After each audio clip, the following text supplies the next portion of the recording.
मुश्किलें जरूर है मगर ठहरा नहीं हूं मैं, मंजिल से जरा कह दो अभी पहुंचा नहीं हूं मैं। शहर के किनारे एक पुराना अनाथालय था, टूटी दीवारें, छत से टपकती पानी और बच्चों की मासूम हंसी जो हर दर्द को ढक देती थी। वहीं रहती थी मीरा, एक पतली दुबली लड़की जिसकी आंखों में समंदर था। उसने कभी अपने माँ बाप को नहीं देखा था, बस इतना सुना था कि वो कागज की नावें बनाना बहुत पसंद करते थे। शायद इसीलिए मीरा को भी कागज से प्यार था। वो उनसे बात करती, उन पर सपने बनाती और हर शाम अनाथालय की छत पर बैठकर कागज के हवाई जहाज उड़ाती। वो कहती, जब मेरे पास पंख नहीं तो मैं कागज से ही उड़ जाऊंगी। मीरा बहुत होशियार थी, स्कूल में हमेशा टॉप करती, पर जिंदगी में फेल होने का डर हमेशा उसके साथ रहता, क्योंकि हर साल कुछ बच्चे गोद लिए जाते और कुछ वहीं रह जाते। मीरा उन्हीं में से एक थी।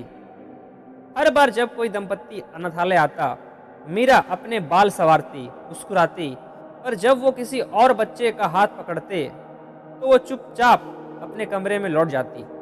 उसकी एक ही दोस्त थी, एक पुराना टूटा ट्रक जिसमें वो अपने सारे कागज के सपने रखती थी। एक दिन स्कूल में साइंस प्रोजेक्ट प्रतियोगिता थी। विषय था how to make things fly. बाकी बच्चों के पास महंगे चार्ट और टूल्स थे, मीरा के पास बस कागज के टुकड़े। लेकिन उसने उन टुकड़ों से एक छोटा सा ग्लाइडर मॉडल बना दिया जो हवा में सच में उड़ गया। सभी दंग रह गए। टीचर ने पूछा, तूने ये कैसे किया मीरा?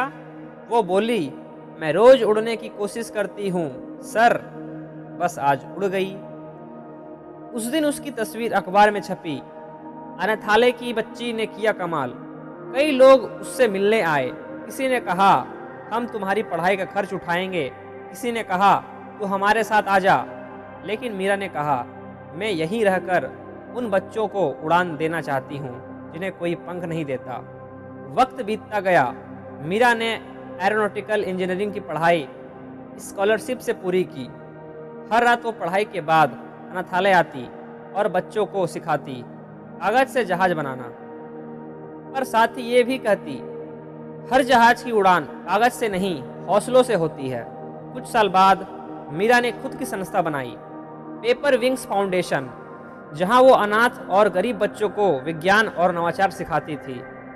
एक दिन एक टीवी इंटरव्यू में उससे पूछा गया, मीरा, जब सबने तुझे अपनाया नहीं तब तूने दुनिया को क्यों अपनाया?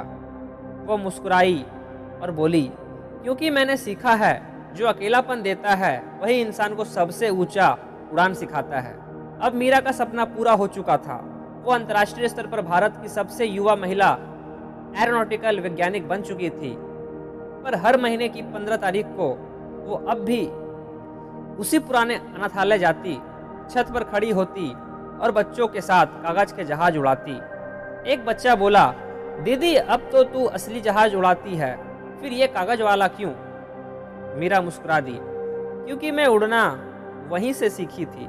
उसकी माँ जैसी वार्डन अब बूढ़ी हो चुकी थी। उन्होंने कहा, बेटी अब तेरा नाम आसमान में चमकता है। मीरा ने हाथ पकड़कर कहा, नहीं माँ, मेरा नाम नहीं, आपकी सीख चमकती है।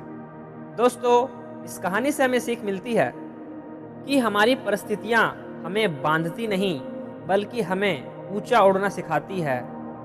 कमी, दर्द या अकेलापन ये सब रुकावटें नहीं बल्कि हमारी ताकत बन सकते हैं। अगर मन में हौसला हो तो साधारण सा कागज भी सपनों को आसमान तक पहुंचा सकता है। दूसरे हमारे बारे में क्या सोचते हैं या हमें अपनाते हैं या नहीं, यह हमारी सफलता तय नहीं करता। असली उड़ान तब शुरू होती है जब हम खुद पर विश्वास करते हैं और अपनी मेहनत से दूसरों के लिए भी रोशनी बना जाते हैं।